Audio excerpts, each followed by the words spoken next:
आदाब, इस्तकबाल है। मैं हूं आपके साथ अबू हुरैरा। अंग्रेजों की गुलामी के बाद हमारा मुल्क 15 अगस्त 1947 को आजाद हुआ। इस दौरान हजारों और लाखों मुजाहिदीन आजादी ने जद्दोजहद की और अपनी जानों की कुर्बानी देने से भी गुरेज नहीं किया। आजादी की जद्दोजहद के दौरान बड़ी तादाद में उलमा ने भी हिस्सा लिया और अपनी जानों की कुर्बानी दी। आजादी के बाद हमें दस्तूर की जरूरत पड़ी और इस पर एक लंबी बहस और गौर फिक्र के बाद मुल्क का दस्तूर बनकर तैयार हुआ। इस दस्तूर में हमारे मेमारों ने हर समाज, हर शोबे और हर तबके का बराबर ख्याल रखा। लेकिन हालिया कुछ सालों में मुल्क में बेचैनी का माहौल है। जमहूरियत के साथ चंद शरपसंद खिलवाड़ करते हैं। ऐसे अनासिर को आखिर कैसे उखाड़ फेंका जाए, या जो लोग मुल्क को तोड़ने की, आपस में दूरियां लाने की बात कर रहे हैं, इन दूरियों को कम कैसे किया जाए, मुल्क की जमहूरियत को हम आखिर मजबूत कैसे करें, इसी पर हम बात करेंगे। बहुत खास मेहमान मेरे साथ जुड़े हुए हैं। बहुत जल्दी अपने मेहमानों का आपसे तारुफ करा देता हूं। मेरे साथ डॉक्टर सैयद जफर महमूद साहब, जो कि सदर है ज़कात फाउंडेशन ऑफ इंडिया के, डिबेट में मेरे साथ जुड़े हुए हैं।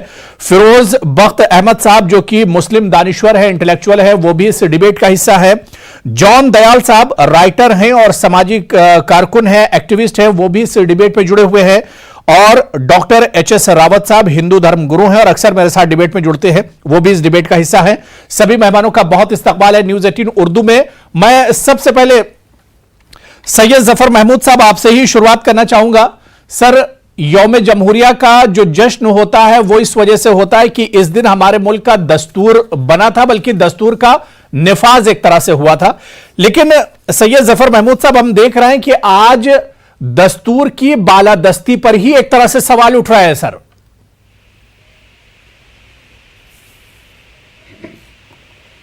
जी, बहुत शुक्रिया आपका, आपने मुझे यहाँ बुलाया। तो एक तो यौम जमहूरिया की मुबारकबाद आप कबूल करें और आपके थ्रू बाकी सब लोग कबूल करें पूरे मुल्क में। तो हम इस मौके पर ये याद कर लेते हैं कि जो प्रोविजनल चेयरमैन थे कॉन्स्टिट्यूएंट असेंबली के, डॉक्टर सच्चिदानंद सिन्हा, जब उन्होंने बोलना शुरू किया था तो सबसे पहले उन्होंने अल्लामा इकबाल का शेर पढ़ा था कि कुछ बात है कि हस्ती मिट्टी नहीं हमारी, सदियों रहा है दुश्मन दौरे ज़मां हमारा। तो अब मैं आपको कुछ ऐसे बातें बता रहा हूँ जिससे कि हम आपकी डिबेट में इंशाल्लाह अच्छी तरह से शामिल हो सकेंगे जी। तो डॉक्टर राजेंद्र प्रसाद जब इलेक्ट किए गए असेंबली के प्रेसिडेंट, कॉन्स्टिट्यूएंट असेंबली के, तो उनको एस्कॉर्ट करके पोडियम तक ले गए थे मौलाना आज़ाद। और मौलाना आज़ाद कई कमेटियों के मेंबर भी बनाए गए और रफ़ी अहमद क़िदवाई साहब बनाए गए, खान अब्दुल गफ्फार खां बनाए गए, आसिफ अली ने जो है वो दिल्ली को रिकमेंड किया, दिन बेगम एजाज रसूल, नज़ीरुद्दीन वेस्ट बंगाल के, हुसैन इमाम, मोहम्मद ताहिर बिहार के, ये सब लोग शामिल हुए। और काजी सैयद साहब ने तो खैर abolition of reservation of seat for minorities ही का रेजोल्यूशन पास किया था। कहने का मतलब ये है कि बड़ी तादाद में मुस्लिम दानिश्वर और रिप्रेजेंटेटिव डिफरेंट स्टेट्स के उसमें शामिल थे। और जो गुरमुख सिंह मुसाफिर थे, उन्होंने भी अल्लामा इकबाल के शेर से अपनी शुरुआत की थी। तो कॉन्स्टिट्यूएंट असेंबली शुरू इसी जज्बे के साथ हुई थी कि मजहब नहीं सिखाता आपस में बैर रखना, हिंदी है हम वतन है हिंदुस्तान हमारा। तो कॉन्स्टिट्यूशन की जो वैल्यूज़ हैं वो हमसे हमारे पर पूरी तरह से आया है। और ये एक बहुत अच्छा मौका होता है, साल में एक बार आता है 26 जनवरी का, कि उस दिन हम कॉन्स्टिट्यूशनल वैल्यूज़ जो हमारी दस्तूरी कदरें हैं उनको दोबारा ताज़ा तौर पे याद कर लें और उस पर अमल दरामद करने की कोशिश करें। बिल्कुल। अब आप जो अभी फरमा रहे थे उसको तो मैं, अंग्रेज़ी का वर्ड है एबरेशन, कुछ थोड़ा एबरेशन तो कहीं न कहीं कुछ न कुछ पूरी दुनिया में मुख्तलिफ समाजों में, सोसाइटीज़ में होता रहता है। वो भी एक एबरेशन ही है और बहुत कम फीसद लोग हैं हिंदुस्तान के जो उससे एग्री करते हैं। तो लिहाजा ये कि, और जाहिर है एक्सेप्शन जो suppose the rule proves the rule, यानी कि अगर सभी लोग जो हैं वो रूल को मानने लगें तो रूल की अहमियत ही कम हो जाती है। तो रूल की मजबूती ही इसी से होती है कि कभी न कभी कुछ उसका वायलेशन अगर हो तो उसको फिर ठीक करने की कोशिश करें according to the prescribed injunctions. तो वो सब कॉन्स्टिट्यूशन में प्रोवाइडेड है। द ओनली थिंग इज ये कि जो शहरी हैं ज़्यादातर 90% से ज़्यादा बहुत समझदार पढ़े लिखे काबिल लोग हैं, कॉन्शियस हैं अपने कॉन्स्टिट्यूशनल वैल्यू से सब लोग। तो लेकिन ये कि उस अपना घर बार अपना धंधा वो ज़रूर करें, लेकिन उसके साथ साथ जो है वो देश का ख्याल करते हुए देश हित में इस पर भी तवज्जो देने की बड़ी ज़रूरत है कि अगर कहीं कॉन्स्टिट्यूशनल वैल्यूज़ का वायलेशन हो रहा है तो उसकी पकड़ होनी चाहिए और उसका जो कॉन्स्टिट्यूशन में प्रोवाइडेड है जो तरीक़ेकार उसको इस्तेमाल करके और उसका निवारण किया जाना चाहिए। नहीं, बिल्कुल मुल्क को तोड़ने वाले और आप भाईचारे को तोड़ने वाले और खासतौर से जमहूरियत के लिए जो नुकसानदेह हैं उन पर उनकी गिरफ्त होनी चाहिए। बहुत अच्छी शुरुआत आपने की है सैयद जफर महमूद साहब। मैं फिरोज बख्त अहमद साहब आपके पास आना चाहूंगा। फिरोज साहब, हमने देखा कि जो सरकार है वो सबका साथ, सबका विकास और सबके विश्वास की बात करती है, लेकिन फिर भी हम देखते हैं सर कि जमहूरियत को लेकर और कुछ ना कुछ एक ऐसा कोना जरूर है जहां पर बेचैनी सी नजर आती है। सबका साथ, सबका विकास, सबका विश्वास के नारे के बाद भी मुल्क में एक बेचैनी सी रहती है। जी अबू हुरैरा साहब, अच्छा सवाल है आपका, और हमारे दोस्त जो हैं उन्होंने बहुत अच्छा इसका जवाब दिया, जफर महमूद साहब ने भी। मैं उन्हीं की बात को आगे बढ़ाऊंगा। जी जी, देखिए ऐसा है, आपने एक बहुत ही एक इम्पोर्टेंट चीज ये कही कि कहीं ना कहीं ऐसा महसूस होता है कि कुछ मतलब समथिंग इज अपसेट, यानी वो बात नहीं है जो आप सोचते हैं कि वो होनी चाहिए। मैं उसका जवाब जरूर दूंगा। मैं अभी इनकी किताब पढ़ रहा था, क्या नाम, इंडिया आफ्टर गांधी, रामाचंद्र गुहा की। रामाचंद्र गुहा जो एक लेफ्टिस्ट समझे जाते हैं और जो उनका झुकाव है वो भी वाकई में एक लेफ्टिस्ट आइडियोलॉजी की तरफ है।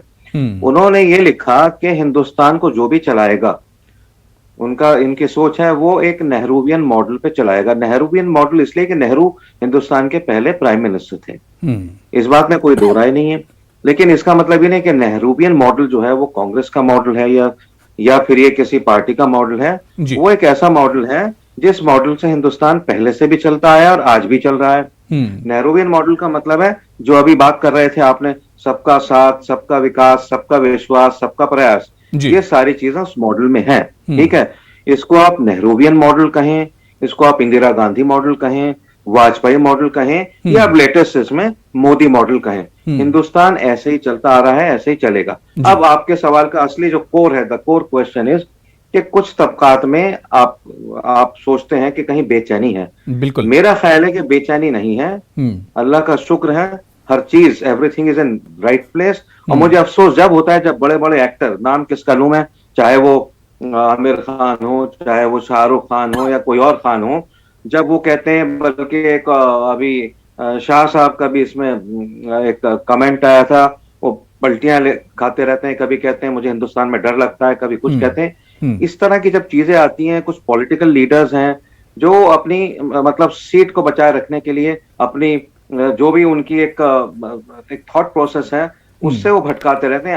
आम जो तबका डर रहा है, मेरे ख्याल से मैं साफ बात कहूं तो अच्छा है, मुस्लिम तबके को डराते रहते हैं, भड़काते रहते हैं, भटकाते रहते हैं। वो ये कहते हैं कि देखो ये जो बीजेपी है, जो संघ परिवार है, ये आपका खून का दुश्मन है। और जब मोदी जी 2014 में आए थे, उससे पहले बड़ी ये जिसको हिंदी में कहते हैं भविष्यवाणी, पेशन गोई की गई थी, प्रोफेसी की गई थी, यहाँ खून की नदियां बह जाएंगी, गुजरात बन जाएगा। गुजरात नॉट पॉजिटिव, नेगेटिव, ऐसा कुछ नहीं है। हिंदुस्तान जैसे चल रहा था वैसे चलेगा और चल रहा है, डरने की कोई जरूरत बिल्कुल नहीं। यानी फिरोज साहब, आपकी नजर में मुल्क में सब कुछ ठीक ठाक चल रहा है और जमहूरियत के लिए मतलब कोई खतरा नहीं है मौजूदा वक्त में, अगर देखा जाए। इस पर हम आगे भी बात करेंगे। मैं चाह रहा हूं कि जॉन दयाल साहब और एच.एस. रावत साहब को भी डिबेट में जल्दी से जोड़ लेता हूं। मैं जॉन दयाल साहब आपके पास आऊंगा। सर, जो बात यहां पर फिरोज बख्त साहब ने कही है, क्या आप उससे एग्री करते हैं कि ऐसी कोई बात नहीं है, मुल्क में सब कुछ ठीक ठाक चल रहा है, जमहूरियत के लिए कोई खतरा नहीं है, धर्म संसद में जो बयान दिए जाते हैं मुल्क के लिए खतरा नहीं है, इसके अलावा मुस्लिम खवातीन पर जिस तरह से उन्हें सोशल मीडिया पर निशाना बनाया जाता है वो मुल्क के लिए खतरा नहीं है? तो आप क्या एग्री करते हैं, क्या आप इससे मुत्तफिक हैं? मैं माफी चाहूंगा, इससे पहले मेरे ये तो फिरोज साहब से अपोज करना तो जान जोखिम में डालने वाली बात हो जाएगी।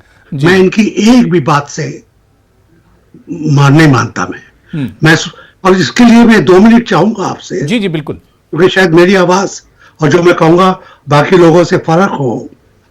आजादी और रिपब्लिक, आजादी, पाकिस्तान भी आजाद देश है, सऊदी अरेबिया भी, श्रीलंका भी, और सब फेल्ड है एक तरीके से। रिपब्लिक जो हमारी हिंदुस्तान की है, उसमें जैसे आपने अपने इंट्रोडक्शन में बहुत चीजें बातें की थी, उनको हमको परखना है कि हर चीज आज किस जगह पे है। सेक्युलरिज्म किस जगह पर है, फ्रेटर्निटी, भाईचारा कहां पर है, सरकार किस तरीके से गरीबों का पार्टिसिपेटरी लेके चलती है। ये तीनों अगर चीजें आप देखते हैं तो यहां पे आप पाएंगे फ्रेटर्निटी को आज क्या हुआ है। दोस्त दोस्त ना रहा, लोग एक दूसरे के दुश्मन हो रहे हैं, खुलेआम कह रहे हैं कि जंग कर दो, जिनोसाइड कर दो। इंटरनेशनल ऑर्गेनाइजेशन कह रही है कि 8वें दर्जे पर आ गया है जिनोसाइड के। ये हो गया फ्रेटर्निटी काल। ये तो हमको ठीक नहीं है, इसको एकदम हमको वापस जाना है। और अगर दूसरी जो बातें लेते हैं, पार्टिसिपेटरी क्या है, इकोनॉमी में गरीब तबका और गरीब हो गया है। 5, 10, 15 लोग जो खरबपति थे अब खरबपति के भी आगे चले गए हैं। ये इक्वालिटी है क्या?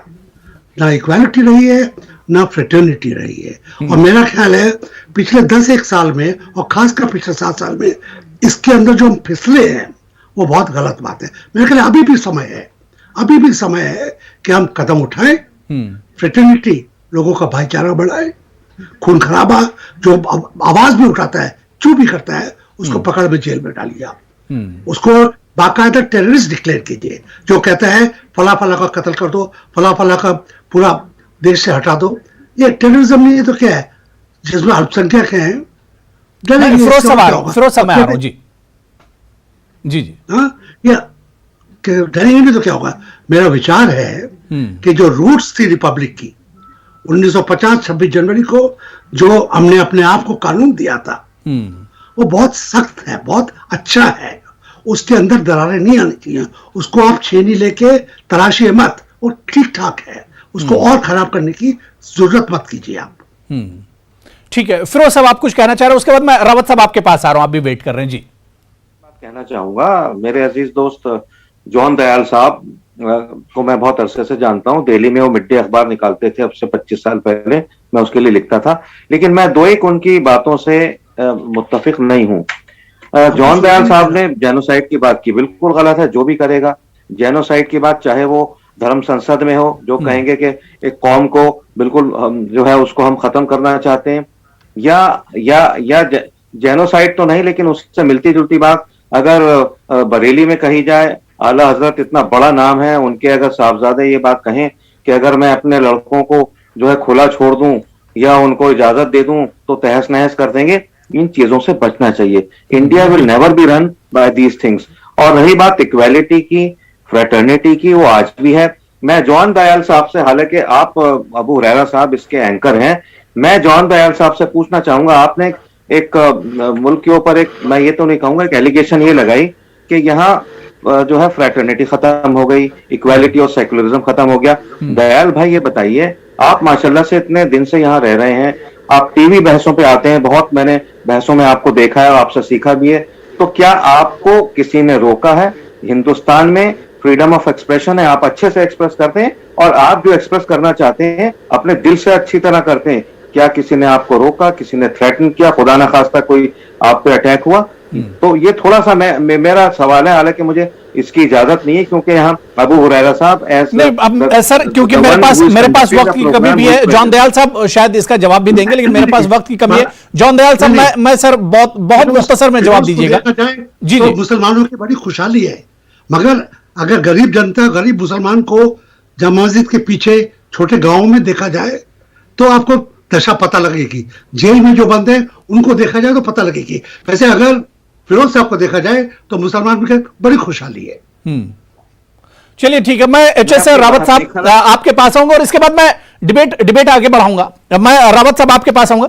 रावत साहब, मुल्क का माहौल देखकर, जहां पर धर्म संसद होती है और उस धर्म संसद में राज धर्म की बात ना करके एक तबके को टारगेट किया जाता है, निशाना बनाया जाता है, क्या आपको लगता है यौम जमहूरिया के इस मौके पर कि हमारी जमहूरियत को आज खतरा है?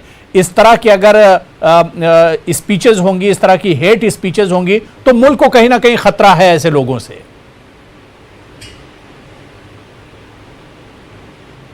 देखिए, ऐसा कोई भी खतरा नहीं है अबू हुरैरा साहब। अभी मैं जवानदाल साहब को सुन रहा था, उनका दर्द वाकई समझने वाला दर्द है उनका, क्योंकि आज 7-8 साल पहले से जो सरकारें थी उनमें हिंदुओं का बड़ा कन्वर्जन हो रहा था, बाहर से वेटिकन से पैसा बहुत आता था और दयाल साहब बड़े आराम से अपने मुकाम की तरफ अग्रसर थे, क्योंकि गरीब जो हिंदू थे उनको कन्वर्ट कर रहे थे, उनको ईसाई बनाया जा रहा था।